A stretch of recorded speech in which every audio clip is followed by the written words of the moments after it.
कोई कहता है कि दुपट्टा हमारे यहां मुसलमानों की तहजीबी रिवायत है, इस बारे में कोई शरई हुक्म नहीं है।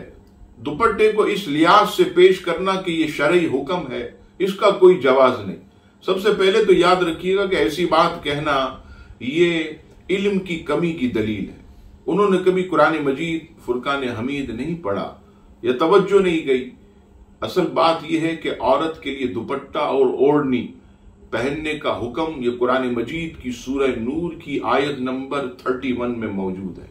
और रब्बे करीम फरमाता है, और वो अपने दुपट्टे अपने गिरेबानों में डाले रखें। यानी मुसलमान औरतें अपने दुपट्टों के जरिए अपने बालों, गर्दन, पहने हुए जेवर और सीने वगैरह को ढांप कर रखें।